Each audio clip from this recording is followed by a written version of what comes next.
A gente tem o sorbitol, o xilitol, o manitol e o eritritol, que são adoçantes ou edulcorantes que são extraídos de fibras alimentares. Por exemplo, o eritritol é extraído da casca do milho. Só que eles não adoçam, quer dizer, eles não são absorvidos no nosso organismo, mas eles têm o poder de adoçar. Como eles são fibras, eles são polióis são fibras, eles têm a capacidade de causarem aquilo que a gente falou agora. Se eu ingerir a mais de 30 gramas diárias, que é uma grande quantidade, a gente vai ter problemas aí digestórios e eu vou ficar no banheiro um bom tempo, com muita dor de barriga, com certeza, né?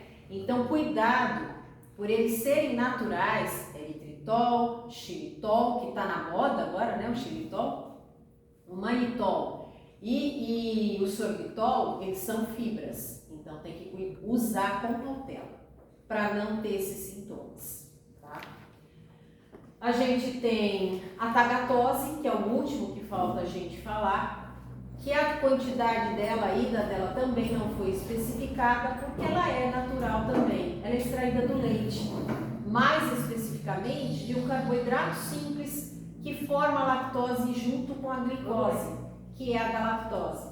Descobriu-se que fazendo-se também uma modificação molecular na galactose, eles criaram uma outra substância que adoçava, que é a tagatose. A tagatose também, ela está engatinhando ainda no nosso mercado, mas ela pode ser utilizada aí para adoçar os produtos que são isentos do carboidrato. Você viu o preço dela? Não, mas deve ser cara porque ela é nova, né? Se você quiser pegar a apostila, Adriana, a gente vai ler juntas para eu te explicar como é que funciona. Na primeira coluna, a gente vai ter os nomes comerciais dos edulcorantes, dos adoçantes que a gente encontra, né? E qual a marca deles? Porque tem o nome comercial e tem a marca. Por exemplo, na primeira linha, nós temos a Stevia Plus, da Low Sugar, em pó. Quando for pó, vai estar escrito que é pó, quando for líquido, vai estar escrito que é líquido, tá? Quais os edulcorantes que compõem esse Stevia Plus da Low Sugar? A stevia, o ciclamato e a sacarina. Qual a quantidade que a gente deve usar por dia dele? 1 colher de sopa. Quanto isso corresponde ao açúcar? 7 colheres de sopa de açúcar. Tamanha capacidade que eles têm de adoçar muito mais que o próprio açúcar, como a gente disse.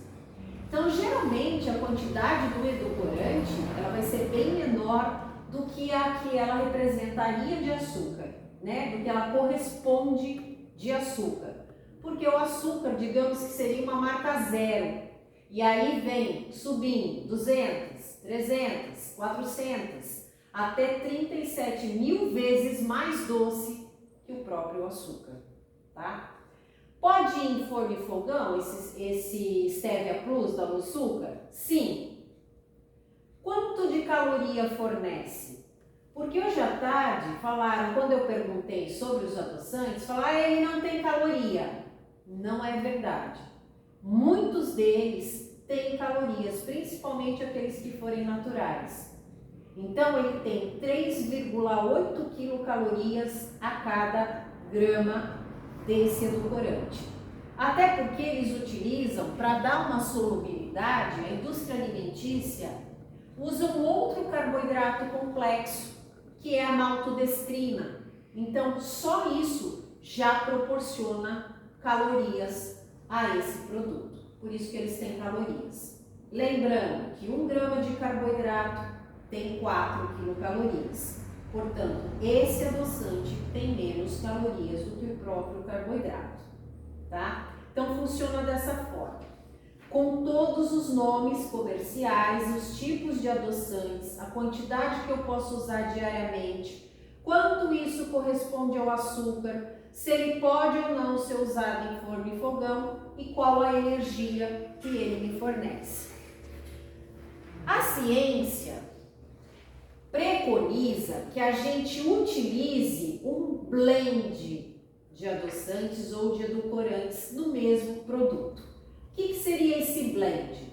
Seria como esse primeiro exemplo dessa primeira linha dessa apostila. Usar uma combinação dos edulcorantes de preferência e não um único edulcorante. Por que a ciência preconiza isso? Porque se a gente usar um único edulcorante, a gente vai observar que a quantidade dele, por ele estar ali sozinho, vai ser muito maior. Então a minha ida, eu vou atingir daquele edulcorante único mais rápido do que se ele estiver misturado com outro edulcorante. Então se preconiza esse blend para que nós possamos utilizar mais adoçantes sem atingir a ida desse adoçante único. Eu posso misturar e misturando as idas ficam mais para frente. Que é ida mesmo? Índice diário aceitável ou ingesta diária aceitável, que são esses miligramas por quilo de peso ideal que cada um tem. Então a ciência nos preconiza isso, esse blend. E aqui, vou levar para você, a gente tem alguns exemplos, tá? Não tem todos aqui, que são muitos, de alguns edulcorantes da marca Linea, mas existem outras marcas, como a Loçúcar da primeira linha, né? Existe o Zero Cal, existe o Fim, a Sucrim, enfim, são muitas marcas comerciais, mas aqui é só para a gente ter uma noção, se você quiser pegar, olhar, ler, fique à vontade. Esse aqui é um blend, por exemplo, é um dos lançamentos da linha, e aqui você pode observar que a gente tem o eritritol e a estévia juntos. Então isso me dá uma ida maior. Aqui eu tenho o pó e aqui dentro eu tenho o líquido. E aí a gente tem outros exemplos, como eu falei, da estévia, da sucralose, do xilitol, do eritritol puro. Aqui ele está misturado a estévia, então eu teria um blend desses dois. E aqui a gente tem no forno e fogão a Docil, que é ciclamato e sacarina de sódio. Lembrando que pacientes que são hipertensos geralmente não devem fazer uso do ciclamato e da sacarina que vem acompanhado do sódio. Por que é acompanhado do sódio? Para uma melhor solubilização. Só que esse sódio, por eu usar esse ciclamato e sacarina diários e várias vezes ao dia, ele pode proporcionar um aumento da pressão sanguínea arterial. Então, seria uma contraindicação do uso do ciclamato e sacarina. Há algumas marcas de edulcorantes que usam ciclamato e sacarina, solubilizam os dois em cálcio e não no sódio. Aí as pessoas hipertensas podem fazer uso.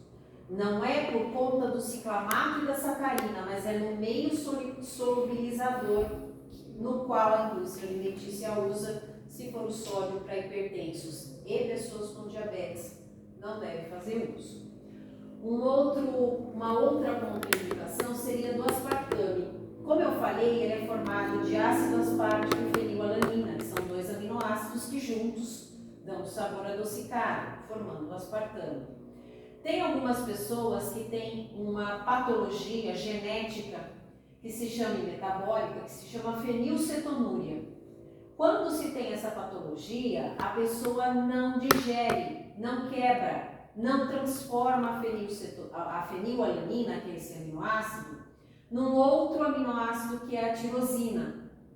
E aí essa fenilalanina, ela se concentra dentro do organismo e causa muito malefício, principalmente para o sistema nervoso central, causando retardo mental. Então a criança que for descoberta essa patologia, que é feito através do exame do teste do pezinho, não deve fazer uso de nenhum alimento que tenha fenilalanina, incluso aspartame. Outra contraindicação que a gente dá são pessoas que já têm problemas intestinais que não devem fazer uso do xilitol, sorbitol, eritritol e manitol. Então não devem fazer uso, faz uso dos outros. E pessoas que têm intolerância à lactose da tagatose, que é derivada da lactose. Eu fiz, já umas 2 vezes eu fiz bolo e usei o xilitol. A minha filha falou assim, ai mãe, tô com uma dor na barriga. É por conta que ele é uma fibra, né? Aí eu vi uma no Instagram que ela falou assim que ela não come com xilitol porque ela dá dor de barriga nela. Aí eu falei, será que tem? Aí eu falei assim, acho que tem alguma coisa a ver. Tem então. pessoas que às vezes têm uma sensibilidade maior, então aí não devem nem fazer uso. Tem pessoas que conseguem chegar até a ida sem sentir nada, mas tem pessoas que têm uma sensibilidade maior. Outra contraindicação: gestantes e crianças abaixo de 2 anos não devem fazer uso de nenhum edulcorante.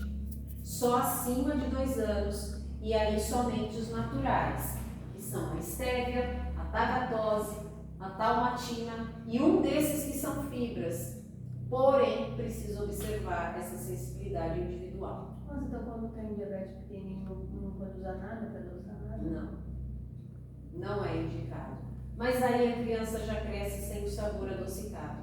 É mais fácil do que você pegar uma criança que já teve contato com açúcar ou um adulto que já tem os seus hábitos alimentares estabelecidos. Então aí a gente já cria sem adoçante, sem açúcar. A criança já cresce com esse hábito, então ela não vai sentir tanto a falta, né? Só por exemplo, do leite, que é a lactose, e o açúcar das frutas, que é a frutose, certo? Você entendeu a apostila? Entendi. Você tem mais alguma dúvida? Não. Não? Não, de calorias aqui que eu não entendo muito sobre calorias, assim. Geralmente as calorias são focadas em 1 grama. Então vamos supor que um alimento tenha 100 gramas de determinado nutriente. Vamos supor o carboidrato. Cada grama de carboidrato, seja complexo ou simples, tem 4 quilocalorias. Cada grama. Se esse produto tem 100 gramas, ter 400 quilocalorias só nesse carboidrato, porque 1 grama de carboidrato tem 4 quilocalorias. Então, os adoçantes, cada grama, dependendo do adoçante, vai ter a sua caloria.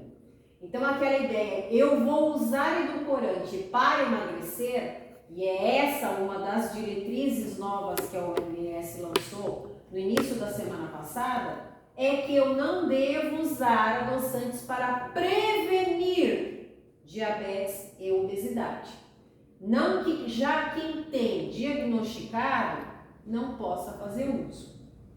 Mas a gente sabe que para emagrecer, no caso, não é só a utilização, a troca do açúcar pelo edulcorante, né? Tem outras coisas a serem aí percorridas, tanto no âmbito alimentar, quanto de atividades, quanto na sua rotina diária de vida mesmo, para se obter a queda no peso aí, que precisa, no caso, para reduzir esse grau de obesidade aí. Então é isso que a OMS determinou, que não deve usar para prevenir, não usar quem já tem, né? E a mídia colocou, não pode usar mais quem tem diabetes e quem é obeso. E não é aí, não foi isso que a OMS determinou, né? Mais alguma dúvida? Não? Então a gente encerra, gostaria de agradecer você por ter vindo, espero que eu tenha contribuído aí, né, para o entendimento desse assunto que é tão polêmico, mas que é tão necessário na vida das pessoas que têm diabetes, né? E para ficar mais tranquilo também, para a gente ter uma segurança e uma autonomia maior na nossa alimentação. Então, para eu atingir uma quantidade que vai extravasar essas idas ou DDAs, essa ingesta diária aceitável, precisa muita quantidade, né? Que a gente não acaba atingindo. Tá certo? Assim, no bolo, eu usei a receita era 60 gramas de xilitol. O bolo todo tem 60 gramas. Mas Já ultrapassou os 30. Então, né? eu fiquei pensando, mas aí se ela não come nem a metade do bolo durante o dia, então ainda tá dentro, né? Sim, mas mas mesmo ela juntando tem... com os outros, que nem do Então, leite, do do suco, né? Que eu Ela usei. tem uma sensibilidade talvez ao xilitol ou a esses tipos de adoçantes que são polióis, que são fibras. Que é o xilitol, o manitol, o sorbitol e o eritritol. Que está na moda também. Xilitol e eritritol estão na moda. Né? Cada hora a mídia lança um que está na moda. Eu conversei com uma mulher domingo e ela tem diabetes. E ela... Eu não entendi direito, mas acho que ela falou que ela é meio natureba, assim. E ela falou assim que o xilitol... Eu falei assim, eu uso bolo, faço xilitol. Ela falou assim, não, ele faz mal a longo prazo. Ela falou assim, que dá um monte de problemas lá, ela falou. Que assim, não agora, mas na hora que eu tiver com uns 20 e poucos anos, o tipo de xilitol diz que ocasiona problema no intestino, ela estava explicando. Não sei. Desde que você tome uma quantidade excessiva. Exatamente. Que vai precisar ultrapassar mais de 30 gramas por dia, todo dia da sua vida. Meu Deus do céu, como que faz então? Eu fiquei pensando assim, sabe? Não, mas as pessoas, elas aterrorizam muito. Quando você tiver dúvida, procure um profissional especializado, né? Porque assim, hoje em dia se quer vender. Não importa se você está ou não falando aquilo que é o verdadeiro, que a ciência ali está representando. Então a gente vê muito absurdo na mídia hoje. Todo mundo é nutricionista, todo mundo é médico, todo mundo é enfermeiro, todo mundo é tudo hoje, né? Essa é verdade. Os influencers aí, eles são de tudo. E as pessoas acreditam, porque elas querem ser igual. Esses dias mesmo eu estava vendo um pequeno trecho de uma reportagem de uma atriz que é agora dessas que eram influencer e que viraram atrizes e que acho que até passou pelo BBB o ano passado e que ela não come nada. Ela falando, né? Mas vai saber se realmente é assim ou ela só está falando para vender, né? E as meninas acreditam, porque ela é uma menina que veio, né? Todo mundo quer ser influencer, todo mundo quer ganhar muito dinheiro, todo mundo quer ter fama. Não é por aí. Então assim, como a Cida falou, bem falado, só vai causar algum malefício se a gente ultrapassar a ida, que é 30 gramas para frente, todos os dias. Todos os dias da nossa vida. E sempre lembre, temos associados com mais de 70 anos de diabetes, que usam adoçantes há mais de 70 anos. Então, eles estão vivos. E eles, na medida do possível, por conta da idade, eles são saudáveis. Então, não são às vezes os É bom edulcorantes. saber isso, porque a gente fica tão... Fica, eu sei que fica, por isso a gente traz esse assunto. E eu já falei acho que umas 5 vezes de adoçantes, desde 2006, quando eu estou aqui na tela. Então assim, é um assunto que vira e mexe eu tenho que trazer de volta, até porque tem lançamento de adoçantes. A indústria de adoçantes, de edulcorantes, em 25 anos ela cresceu mais de 500%. Tamanhas pesquisas que se tem nesse âmbito, nessa área, tamanho o lucro que eles estão tendo, né? Porque se não tivesse lucro, ninguém estava interessado nisso. Poder, há 18 anos atrás, quando eu tinha loja, existia 3 tipos de adoçantes. Exatamente. Quando eu entrei na faculdade, tinha 2, 3 também. Às vezes você queria um adoçante, mas aqui no Brasil não tinha adoçante para forno e fogão. Não existia. Exatamente. E como eu tinha loja, então eu importava. Aí tinha um adoçante que vinha da Alemanha, era o Splendor. Ele vinha numa caixinha, tipo uma caixinha de leite, ele era floquinho, igual é o tal e qual. Eu comprei esse daí. Então, e ele era o que eu usava.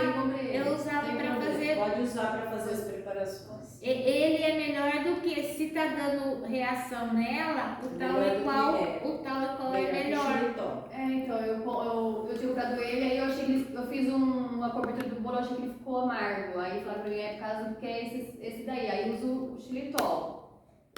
Aí eu falei, poxa, né? Aí eu comecei a usar o xilitol, mas ela começou a reclamar que tá doendo a barriguinha dela. Aí ontem eu fiz um bolo, aí eu coloquei ele, mas não ficou amargo o bolo. É a quantidade que você põe. Ó, Porque assim, às vezes a receita fala pra você colocar. Então, aí eu não sabia, porque era 60 gramas de xilitol. Eu peguei e coloquei acho que 2 colheres dele. Eu falei, aí tem a quantidade equivalente de açúcar. Então aí você pode fazer a conversão. É. E hoje não, né? Alguns já fabricantes de edulcorantes, eles estão colocando nos rótulos essa conversão. De quanto equivale do edulcorante a quanto de açúcar. Principalmente aqueles que são para preparações culinárias. Não são todos, mas alguns já estão colocando. E aí, como a receita, né, que eu tinha era de xilitol, aí eu pensei, eu coloquei uma colher, coloquei duas e experimentei a massa. Pensei, tá bom, tá docinho, aí deixei, assim, sabe? Fiz assim, porque eu não sabia a quantidade do xilitol era 60. Eu não ia colocar 60 dele, né? Eu falei, é diferente, Ó, né? deixa eu te dar uma O dica. poder de doçura é diferente. Quando você for usar o adoçante, ele tá mandando você colocar 2 colheres. Você coloca 1,5, tá? Coloca 1,5 e pega lá uma pontinha de sal e joga na massa e mistura. Porque o sal, ele vai realçar o doçor e não vai deixar dar aquele amargo. Coloca sempre um pouco a menos. Sempre. Isso daí eu aprendi lá em 1900 bolinha, quando eu fazia os cursos de culinária da arte. Ai, vou começar a fazer assim. Colocar um pouquinho de sal. É coisa bem, mínima, sabe? Você põe só pra só pra ele puxar o quebrar doce, né? o doçor e ele aguçar mais o doce. Mas fique tranquila que pode sim e deve usar os edulcorantes no lugar do açúcar. Sem problema. Não vai trazer nenhum malefício, desde que, óbvio, a gente não ultrapasse a quantidade permitida.